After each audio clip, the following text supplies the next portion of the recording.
Welcome to the Love Irish Food Green Ireland podcast series. This is episode 11, an essential listen for everyone in the food industry. I'm your host, Conal Maureen. Love Irish Food is dedicated to sustainable, local Irish food and drinks brands that support the many thousands of local jobs and communities that depend on our Irish food industry. Visit loveirishfood.ie for a full list of your local brands. In this series, we're looking at topics affecting the Irish food industry, ranging from the shop local movement, funding, selling online, digital marketing, and so much more. And on episode 11, we are looking into the future. We're talking about trends in food service in the coming years. And to talk to me for the next half hour or so about this is a woman who is known as the doyenne of food service at Bord Bia. She's laughing there, but she is also Maureen Gahon, who I'm told is the mystic Meg of food. She can foretell the future and already knows what the next big food trends are. And joining me is Richie Bisset, Trade Marketing Manager for the Irish Heritage tea and coffee brand Bewleys, which, like so many Irish-made food brands, is literally part of what we are. So Maureen, Richie, welcome to the podcast. Thanks for having us. Thank you very much. I'm going to throw it at you, Maureen, because you are put down on my notes as being the know-all. Talk to me about some of the future trends. We've been through the most horrendous of times. Nothing is or was normal. Yeah. But we may get back to a normal. What is your future normal? Sure. Well, thanks so much for the introduction, Colin. I think I might give up my job and start buying lotto tickets instead, because it sounds like I have that crystal ball, which unfortunately I don't possess. But just, I suppose, to put in context a little bit about my role in Bord Bia and what we mean when we talk about food service or out of home. So as food service specialist, my role is ultimately about helping Irish food and drink companies win more business in out of home. And by out of home, it's everywhere that food is eaten or prepared out of home. So we're not talking about the grocery shelves, everything else, but it's pretty complex. So that could include everything from a coffee shop and restaurant right through to food that you eat in a workplace canteen or food that you eat at a match at the Aviva, for example, or on board a train. And one of the things that we recognised when we started this programme a number of years back was, because of its complexity, information and insights are really crucial. And we recognized it was an area that no one else was really bringing new information or timely insights to the table. So I suppose that's what in Bord Bia we do now on an annual basis. We allocate budget and we allocate resources to delivering research reports and white papers and trend forecasts and so on. And you have one coming up shortly, I think, next month or thereabouts. We have a couple of things coming up, yeah. Our big ticket item, if you like, is our end of year seminar. Unfortunately, last 2 years we've had to go virtual with that, but we're looking forward to an in-person event at the end of 2022. That'll be at the beginning of November. But what we've done for the last 2 years, you mentioned, the COVID and what a massive effect it's had on out of home, because effectively we were all told to stay at home. So what that meant was, from a restaurant's point of view, really shutters. Not 100%. We know that some restaurants continue to trade, those that were able to do takeaway, home delivery, click and collect, etc. But it's been a pretty torrid time for the industry. So as a result of that, actually, in 2020, if I'm right, when COVID first struck, we, for the first time, introduced a mid-year white paper, and we repeated that again last year, and we've plans to do the same again this year. So basically, the companies that we were working for was saying, look, we know things are pretty awful. It's not enough, for us to wait to the end of the year to find out how bad they are is pretty drastic. So any information you can give us in advance of that in terms of forecasts on how bad this might be, and not just in terms of numbers, but also, what trends are happening? What has COVID meant in terms of how our behaviours and are changing, and what does that mean if you're a food or drink supplier? Understanding all of that. So, two things. We've got the mid-year white paper, but we also have a short little, what we're calling a lunch and learn webinar on the 20th of April. And that's feedback from a consumer omnibus that we're out to field with at the moment. For the first time last December, we released, as part of our end of year report, we released an update on feedback from consumers. We went out and spoke to 1,400 consumers as part of the omnibus. And we wanted to understand, how often they were eating out, how things had changed in terms of eat out versus take away and eat in. We wanted to understand attitudes towards things like supporting local, like sustainability, etc. And we included findings from that in our end of year report. But April will see, I suppose, 6 months on, what are things looking like now? And hopefully that is going to be looking so much better post-COVID. Yeah. And post-COVID, on this side of the microphone, we love what we call a segue. Because, Richie, COVID has been one big issue as well, beyond the food, labour. And people have gone home. And labour is going to be a big issue, I presume, looking forward as well. Absolutely, yeah. I mean, we've got huge exposure. We're up at about probably 4,000 accounts around Ireland. So we see a lot of the challenges operators are facing. Staff is obviously a huge part of this. So I suppose it's important for us to partner as much as we can. And I suppose, forgive me for being a bit coffee centric, but, we work with operators to make sure that they've got the tools, the equipment that helps them best deliver coffee with the tools they have in the business. So if they're short staffed, there could be equipment that might help them deliver an excellent coffee without maybe having the training or the skill set that they might have previously had. And we are doing, as I mentioned, crystal ball gazing here, because who knows where we are going to find staff in the future. Does anybody have a view? Is it going to just be, I hope, one of the post-COVID generation that has just dived back into eating out as much as I can, eating local, being local, eating my local Irish food, etc. But I notice all of the time, absence of staff. And in fact, I was in a restaurant the other day. We hardly got served because there was nobody there, as in there were plenty of customers, no staff. No, it is a huge challenge, without a doubt. It was a challenge even before COVID hit. And we know, as you mentioned, workers who return to their own countries, but also the fact was, the huge instability within the industry. So people just leaving to go to and pursue other options.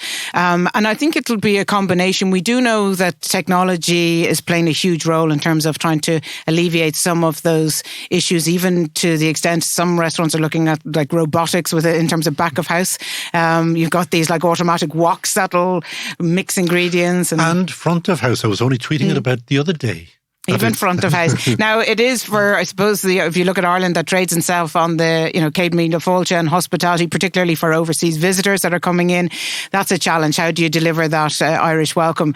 And we do know as well that certain restaurants, I read a lot, there was a big piece done a couple of weeks ago about Dingle as a destination and a tourist destination and the huge challenges that they're facing now, where you've got hotels and restaurants that just can't open to the hours that they wanted, so they're curtailing hours. It'll take a little bit of time, I think, for that to come back, and we'll see what this, tourist season, I suppose, obviously we're just past Paddy's Day. That's traditionally the kickstart to the tourist season in Ireland.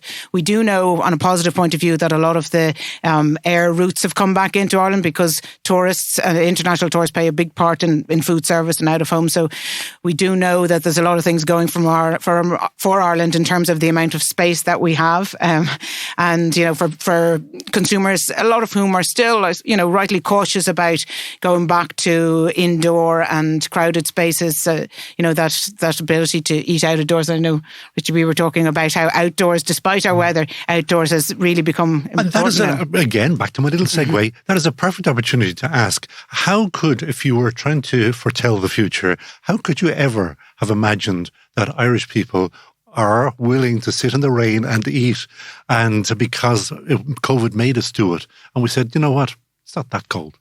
Richie? Yes, the Scandinavian one, there's no such thing as bad weather, just a bad coat. I think we've all learned that in the last couple of years. We're very close to this in Bewleys. We have a lot of operators with, this unused space. And I was saying to Maureen yesterday that it's almost like a new third space, in that you might have a pub or a restaurant that has outside space where previously they might have, stored some goods or had a few bins, or a car parking space. And now suddenly they've got, an Airstream or I don't know the last time I saw a horse box with a horse in it, But, there's all these operators using mobile units. And again, we're supporting with them, with the equipment that has to go in them, the training that's required. But it all comes down to, I suppose, sweating the asset. And that's what operators are doing now. They're grinding post-pandemic. They're looking to win back some of that share maybe they lost to retail. And it's an interesting, exciting time for them. And sweating the asset, of course, it's always been a curiosity for me, is why kitchens don't go 24 hours a day. that you don't let them out. I don't mean Bewleys, but that companies don't let them out to other operators and just keep it going. Interesting. We saw a little bit of that during COVID, where you had hotels, for example, that were maybe closed and were offering their kitchens for others that were doing home delivery. That's been a big explosion. We do anticipate that that'll continue into the future, this whole area of what we call off-premises. So off-premises could mean anything from your takeaway, as I say, or your home delivery or your drive-through.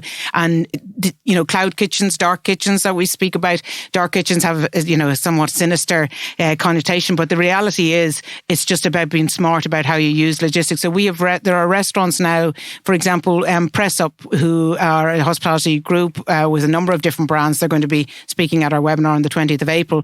They have created, over the course of the last 2 years, brands that only exist online just to service takeaway. And not only it's about servicing as well the whole family. So you might have, teenagers who are looking for a certain cuisine, parents for a certain else. And this is about one of the future that we see, particularly younger consumers really just looking for convenience trumps everything, and technology facilitating that. But they've grown up to be able to kind of dictate what they want, when they want it, where they want it. Is the change here to stay? Because quality, for a start, has gone through the roof. There's no ifs about that one.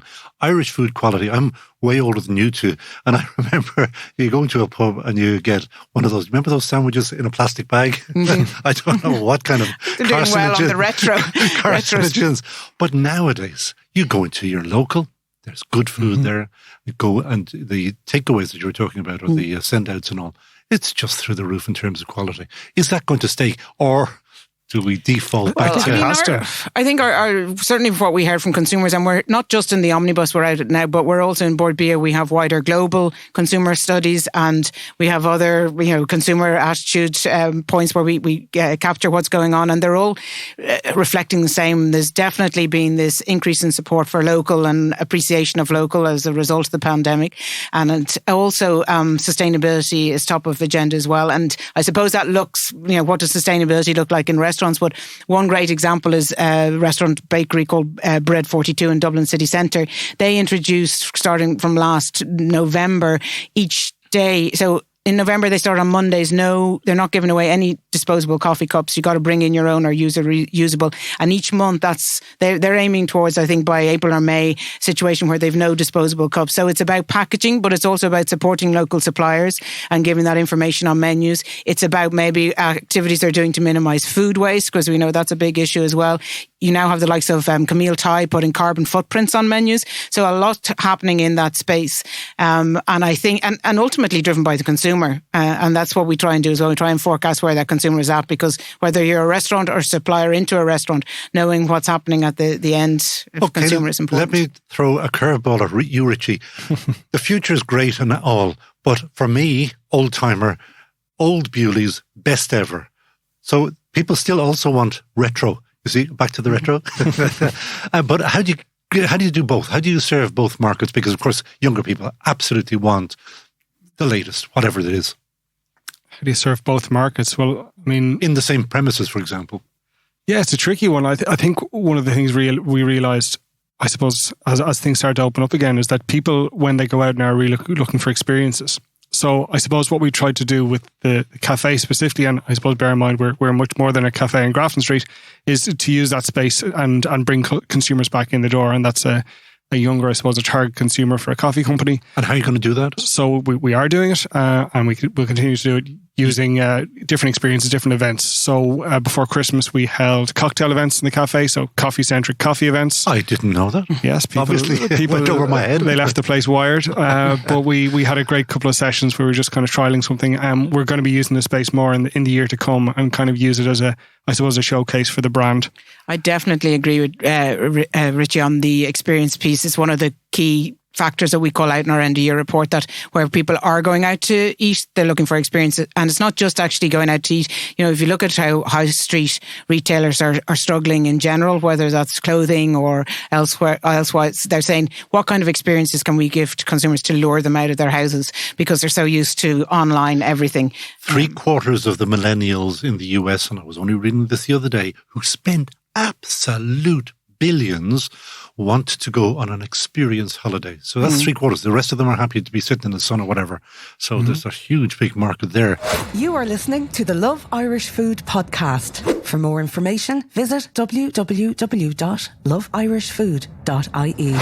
What other things, I want to pick your brains, Richie, if you're going to use the space that we all know is kind of part of the national fabric, what else could you put into the space, or what are you thinking of for those experiences? Well, I mean, we'd use the space, but we'll also look at doing consumer events outside. So we're going to be decided, but we're going to look at a couple of music events in the summer. So we're going to be kind of doing a Bewleys roadshow. We started last year, actually. We did an event called Grounded last year, which was the Great Bewleys Staycation. We took an Airstream around the country to popular tourist locations and gave away a lot of free coffee and ice cream. So a really nice consumer experience. So this year we're looking to raise the bar.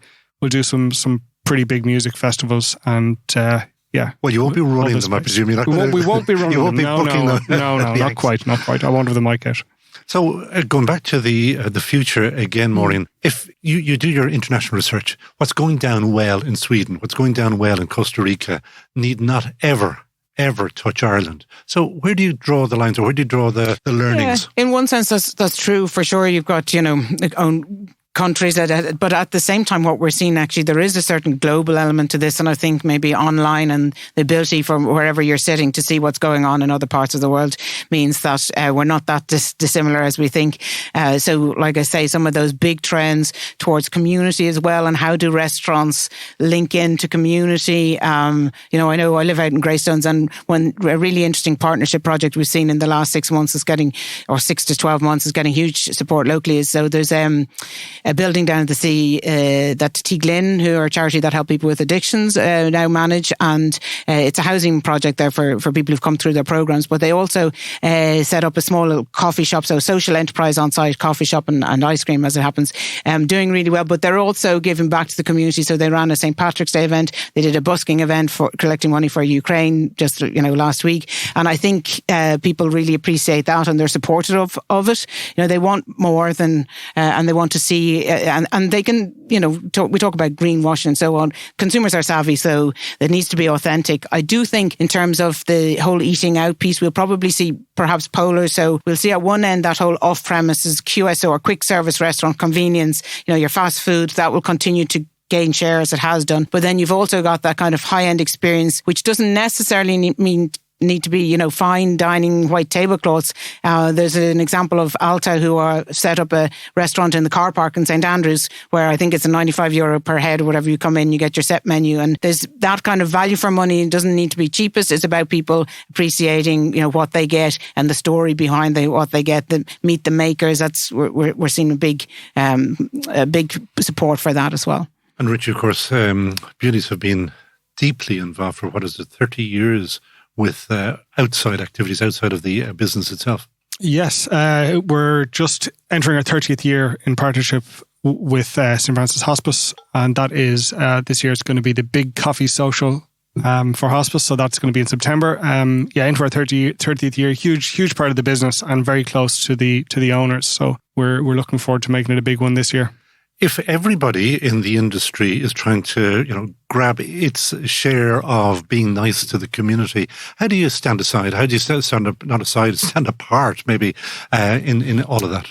I think you see the people that do it well, they kind of seem to have set their values from day one. And who does it well? I don't want to give another example. But I've seen some of the collaborations, for example, happening over the West Coast during pandemic, where you've got, off the top of my head, I can't remember the lady's name, but you've got some chefs now, like Katie Sanderson is another name that comes to mind, who was involved with the Fumbly, and that's another example of community-based. From the get-go, they had said, look, yes, we're a coffee shop, but we're also about community. It's important for us to set decent and fair hours for our staff, so we don't want to open 7 days a week. We want to give this space to maybe doing some kind of like yoga or other, does that work? Classes. Or does that's working for them. It also depends. If you want to be the biggest, and it depends, I suppose, how you define success, and is it about opening X number of restaurants and earning X number, or is it maybe keeping small but being true to now, you've your values? Been in the business a long time. If I were to ask you that question, say 20 odd years ago, about what is success, would you have said, you've got to go big, you've got to go huge, or would you have been as reflective as you've just been? I think it depends. Look, we work with some of the clients that we work with. If they're working with some of the big chains, for them that's great news because it's all about numbers. And but for others, I think there's a space for everything. What's likely to be squeezed is that middle piece, though. And I do see, we know there's been a lot of government supports over the last number of years, and we probably see fallouts in terms of number of Define outlets. what you mean by that middle piece. So you're not offering maybe something that's at an affordable price and fast, and is what it says in terms of fast food. You're not offering more of a value or a high quality local ingredients. You've got something in the middle in terms of price and generic. It's more generic, so it doesn't stand out, and I think that's probably where we'll struggle.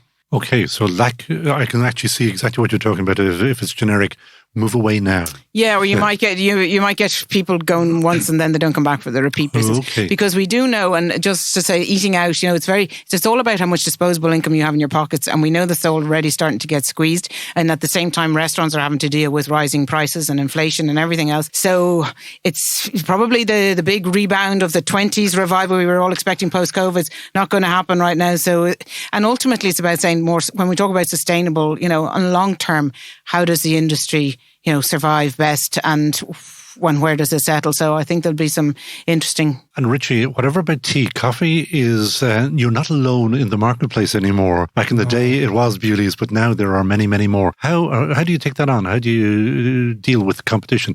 Don't tell me you love competition. I never believe people who say that. Okay, I won't tell you that.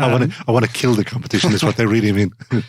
I mean, if you look at the way the market is growing, I think we mentioned earlier about the quality of the product. When you talk about the retail market, in the first instance, that coffee category is growing by about 20% at home, meaning people are getting better coffee at home. A year or? In a year. That's what it grew last year during the pandemic, obviously. That is a chunky. It's probably the overall market growing at 4, maybe more last during the pandemic for retail. Yeah. But coffee as a category probably grew about the 20%, and that was driven by the more premium coffee. So people are experiencing better coffee at home. They're going to want better coffee and food service all the time. And better coffee and food service really equates to consistency of delivery. And I suppose what we try and do as much as we can in Bewleys is make sure that our operators have the support, have the training, and reduce the downtime in their equipment to make sure that they can deliver a good cup of coffee. Is that a big issue, the downtime?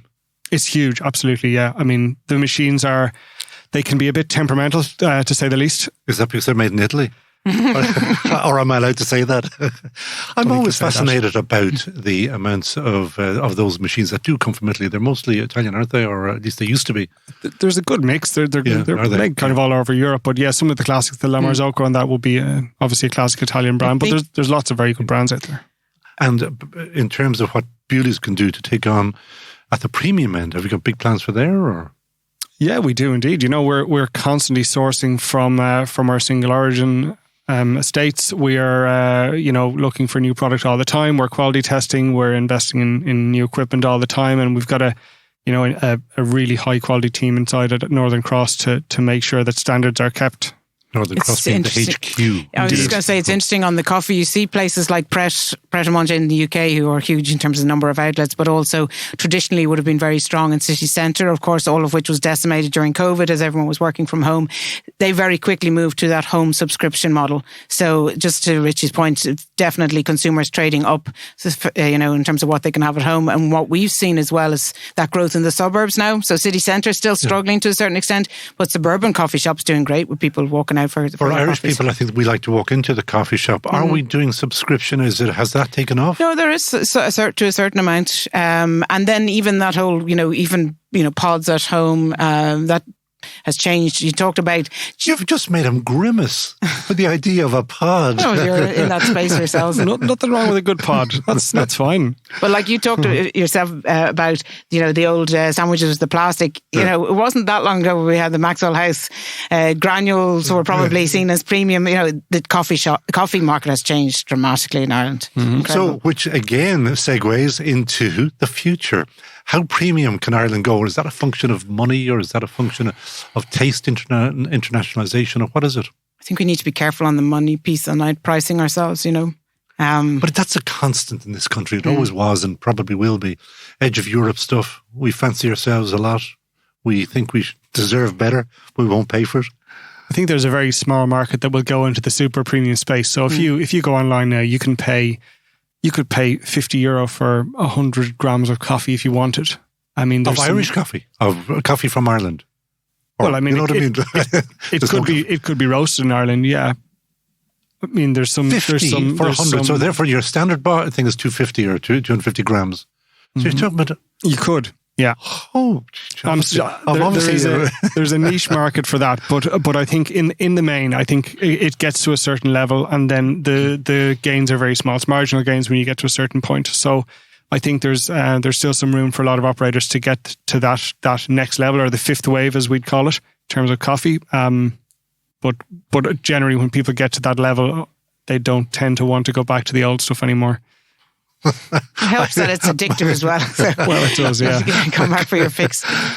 Future, again, anything else insights that people should look for, particularly those who may not even be in the business, but who just say, God, that's a good idea, or I think we've seen certainly the need to adapt people.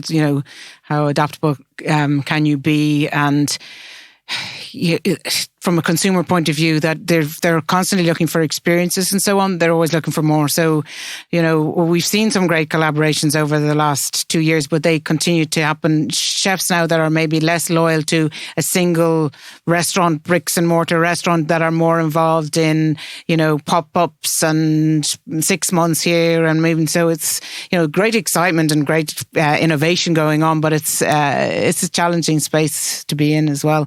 So I think that, but consumers they'll support that kind of what's new, what's interesting, what can we do on social, and what can we share with our friends about, Absolutely essential, is it, the whole social thing? It's a big part of the out of home, big part, yeah. Getting bigger? Or is it topping out, or who knows? I mean, who knows, but it does play a big role, and you see... Here I am eating my dessert. Another example, but just in terms of just spreading the news about what's going on. So I saw, for example, there's a lady called Gráinne O'Keeffe, who's a chef that runs May Restaurant in Dublin. She partnered with Danny Barry, who's another female chef, and they did an event for International Women's Day. And first of all, they went to social media to call out to say any women-led producers, and they were overwhelmed with response. And then they designed a menu based on the food choices from female-led producers, and then they put out tickets, and within 2 hours it was sold. So it creates this kind of got to be there, excitement and buzz. And then, of course, everyone who's there has to share it on the stories. And but yeah. Richie? I think that's at all ends of the spectrum as well. It's not necessarily just at the higher end of things. I mean, I was down in Soares the other day, and I saw there was a takeaway that was promoting a chicken sizzler sandwich that was a TikTok sensation. So just the speed of response to that was incredible to me, because they'd obviously turned something around in a couple of weeks, maybe posted it up because it was relevant on TikTok at the time. And as I'm sure Maureen knows, trends on TikTok don't stay very long either. So this was just a short run, an LTO that they were looking to capitalize on. I just found that really interesting. A chicken sizzler sandwich. Was it nice? I didn't try it, actually. I was waiting for a bus, so it wasn't really bus fodder. Gráinne O'Keeffe earlier. So she has also worked with a restaurant called Bujo, burger joint. They're in Sandymount, but they also have a off-premise only at Castleknock Junction. And they've been very clever throughout the pandemic of doing home kits and collaboration. So they link in whenever there's rugby matches. They have some of the rugby stars, endorse them as well. And so if it's Six Nations, you can order your burgers to do on the barbecue, but also maybe you get your Guinness as well, or whatever the case may be. So it's about constantly staying fresh and relevant. That's what I say, if you're not relevant to your end consumer. And for relevance, now, of course, you go to Board B and you check out all the research that you're producing. Where's another good place to go to look to be relevant? Probably back in the day, New York might have been a great place to see what's coming down. Where would you say now? Yeah, New York, obviously, still New York, London, but also, we've seen the growth of Scandinavian cuisine, whether that's a Nordic cuisine, if you like, so whether that's Denmark or whether it's in Sweden or Finland or whatever the case might be. Is that strange now that you chose the Nordic countries? What are they doing? They're doing that kind of back to basics, not dissimilar to Ireland, purity, being very loyal to their own traditions and heritage. And so whether that's there's a well-known chef in Hong Kong, JP McMahon, and he runs each year a 3-day event called Food on the Edge, and he brings in some of these like chefs to speak about what they're doing. And it could be, catering for 12 people a night in the far end of Sweden that people are waiting 3 years to get to, to get tickets for the restaurant. But it's about maybe everything hyper local and, using traditional techniques and just letting the